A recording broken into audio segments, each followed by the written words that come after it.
आखिर पट गई। माँ आते जाते उसे शादी का महत्व समझाने की हल्की फुल्की कोशिश करती रहती थी, लेकिन जब कोई असर नहीं हुआ तो उन्होंने और पिताजी ने अपनी कोशिश बेटे उपेन की ओर मोड़ दी। वह भी थोड़े संकोचपूर्ण मन से तैयार हुआ। रीता बिस्तर पर लेटी हुई किताब पढ़ रही थी, क्योंकि आज रविवार था, आराम करने का दिन। कोई जल्दी नहीं, कोई हड़बड़ाहट नहीं, इसीलिए वह कहानी में डूबी हुई थी। वह एक रोमांटिक कहानी थी और पढ़ते पढ़ते वह खुद को नायिका की जगह कल्पना करने लगी। उसके बदन में रोमांच दौड़ गया। नायक ने नायिका को कसकर बाहों में भर लिया था। उसके ओंठ नायिका के ओंठों को छू रहे थे। नायिका शर्मा कर कांप रही थी। यह पढ़कर रीता के हाथ से किताब गिर गई। उसने किताब उठाई और फिर पागलों की तरह फोटो में बने नायक को चूमने लगी और अचानक तकिए में मुंह छुपाकर रोने लगी। लेकिन उसकी उन सिसकियों को सुनने वाला वहां कौन था? घर में तो वह अकेली ही थी और यह अकेलापन उसने खुद अपने ऊपर लादा था, इसीलिए किसी को दोष देना उचित भी नहीं था। रोते रोते भी उसकी आंखों के सामने माँ का बेबस चेहरा आ रहा था, पिताजी का व्यथित चेहरा सामने आ रहा था। कितनी बार दोनों ने उससे विनती की थी, बेटी शादी कर ले, आखिर जीवन साथी तो चाहिए ही। लेकिन उसने साफ मना कर दिया था।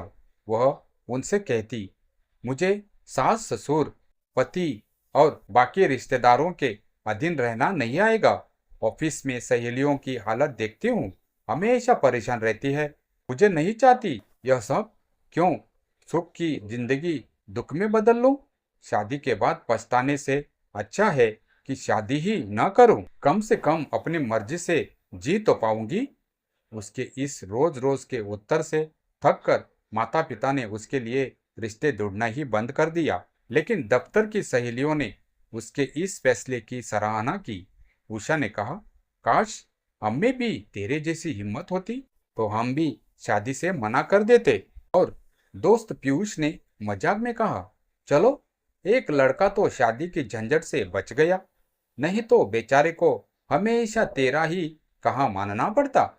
फिर भी माँ आते जाते शादी की अहमियत समझाने की कोशिश करती रही, लेकिन बेकार देखकर उन्होंने और पिताजी ने बेटे उपेन की तरफ ध्यान दिया। माँ ने उससे पूछा, बाबा रे, अब तू भी शादी की उम्र का हो गया है, तेरी क्या सोच है? वह थोड़ा झिझका। तब पिताजी ने कहा, साफ साफ बता दे, अब हम में इतना दम नहीं कि तेरे पीछे पड़े रहे, और अगर किसी से रिश्ता तय किया है तो बता दे। हाँ रे बाबा, माँ बोली, जाति धर्म का भी बंधन नहीं, बस अच्छा गृहस्थ जीवन हो, यही काफी है। तब उपेन बोला, शादी को मैं तैयार हूँ, लेकिन लोग क्या कहेंगे? बड़ी बहन की शादी नहीं हुई और मैं छोटा होकर पहले शादी कर लूं, लोग मुझे स्वार्थी कहेंगे। तब माँ झट से बोली, लोग गए भाड़ में, लोग तो वैसे भी दोनों तरफ से बोलते ही है। तू शादी करना चाहता है, बस यही काफी है। और फिर उपेन की शादी हो गई। अनुजा अच्छी थी, शुरू में सब ठीक ठाक चला, लेकिन धीरे धीरे रीता और अनुजा की उम्र और सोच एक जैसी होने टकराव होने लगा। यह सब देखकर रीता ने अलग रहने का फैसला किया। उसने सबको समझाया, यह गुस्से में लिया गया फैसला नहीं है। मुझे लगता है कि उपेन और अनुजा को भी स्पेस चाहिए। माँ बाबा कभी मेरे पास रहेंगे, कभी उनके पास, अलग रहकर भी हमारा प्यार बना रहेगा। माता पिता को भी यह बात उचित लगी। रीता मुंबई में ही तो रह रही थी और वह नए ब्लॉक में रहने लगी। कुछ दिनों बाद सब व्यवस्थित हो गया। शादी न करके अकेली रहने वाली रीता को देखने समझने के लिए रिश्तेदार चक्कर लगाने लगे, पर रीता किसी को अपनी हद से आगे बढ़ने का मौका नहीं देती थी। 10 साल यूं ही बीत गए। अब माँ बाप की उम्र हो चली थी। उपेन काम में डूबा रहा था, अनुजा गृहस्थी और बच्चों में व्यस्त, दोस्तों की जिंदगी भी जिम्मेदारियों में बंध गई थी। रीता को भी अब अकेलेपन का बोझ महसूस होने लगा। शरीर और मन दोनों कुछ और चाहते थे। वह रोमांटिक उपन्यासों में डूबने लगी, यह बदलाव सबसे पहले माँ ने पहचाना। माँ ने धीरे से उससे कहा, मुझे लगता है कि तू अकेलेपन महसूस कर रही है। क्यों ना तू शादी कर ले। रीता माँ की गोद में सिर रखकर रो पड़ी। आई, तू सही कह रही है, लेकिन अब शादी की समझौता भरी जिंदगी मुझसे नहीं होगी। किसी और का जीवन क्यों दुखी करूं? माँ ने समझाया।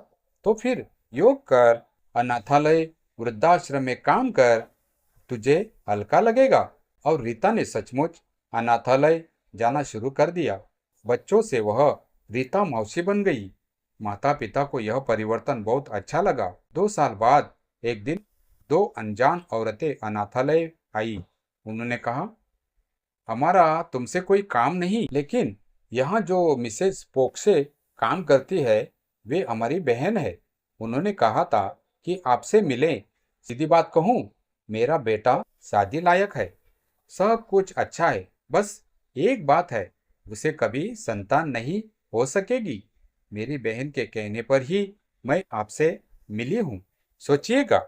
यह सुनकर रीता देर तक वही बैठी रह गई। फिर उसने उत्साह से माँ को फोन करके कहा, अब तो आपका दामाद घर आने वाला है। उसने मन ही मन कहा, शायद हर चीज का एक समय होता है। और तभी उसे सहेली वर्षा की बात याद आई। सीधा लिव इन रिलेशनशिप कर ले, कोई बंधन नहीं। लेकिन रीता ने सोचा, क्या मैं सचमुच उसमें खुश रहती?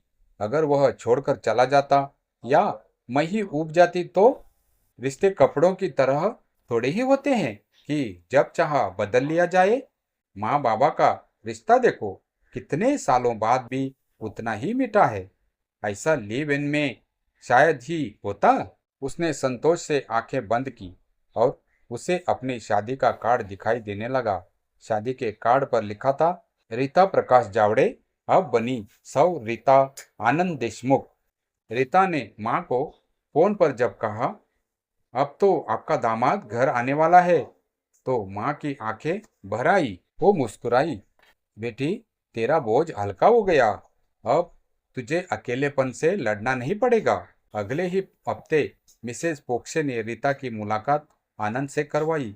आनंद सादगी से भरा, आत्मविश्वासी और शांत स्वभाव का इंसान निकला। उम्र में रीता का हम उम्र ही था। जब दोनों आमने सामने बैठे तो थोड़ी झिझक थी, लेकिन जल्द ही बातचीत खुल गई। आनंद ने हंसते हुए कहा, मुझे पता है आपने शादी करने से कई बार मना किया है, फिर भी आप यहाँ बैठी है, ये मेरे लिए बड़ी बात है। रीता मुस्कुरा दी। कभी कभी समय ही हमें हमारी सोच बदलने पर मजबूर करता है। दोनों ने अपने जीवन की कहानियां बांटी। आनंद ने स्पष्ट कहा, एक कमी है मेरे जीवन में, मुझे कभी संतान नहीं हो सकेगी। अगर यह स्वीकार है तभी आगे बढ़ूंगा। रीता ने गंभीर होकर उसकी आंखों में देखा, मेरे लिए यह कमी नहीं है। मैंने अनाथालय के बच्चों में अपना मातृत्व पा लिया है, और अगर जीवन साथी अच्छा हो तो बाकी सब बातें गौण हो जाती है। आनंद को लगा जैसे उसके बोझिल मन से कोई पत्थर उतर गया हो। जब रीता ने घर आकर यह खबर दी तो उपेन और अनुजा पहले तो हवा रह गए। फिर अनुजा बोली, दीदी हमें तो लगा था आप कभी शादी नहीं करेगी, लेकिन सच कहूँ तो हम बहुत खुश है। उपेन ने आगे बढ़कर बहन का हाथ थामा। माँ और पिताजी तो जैसे जवान हो गए। उनकी आंखों में चमक लौट आई जब बच्चों को पता चला कि रीता मौसी की शादी होने वाली है, तो वे उछल पड़े। हम मिठाई खाएंगे, हम डांस करेंगे, हम दुल्हन को विदा नहीं करेंगे, हम दूल्हे को यही लाएंगे। बच्चों की मासूम बातें सुनकर रीता की आंखें भीग गई। रात को अकेले बैठी रीता सोच रही थी, क्या मैंने देर कर दी? अगर पहले मान जाती तो शायद जिंदगी कुछ और होती। लेकिन फिर क्या सचमुच? शायद तब मैं तैयार ही न होती। शायद सच है, हर चीज का समय होता है। मुंबई के छोटे से हॉल में शादी का आयोजन हुआ। सादगी और आत्मीयता से भरा हुआ। रीता ने जब 7 फेरे लिए तो उसकी आंखों में संतोष झलक रहा था। माँ पिता गर्व और खुशी से भरकर बेटी को देख रहे थे।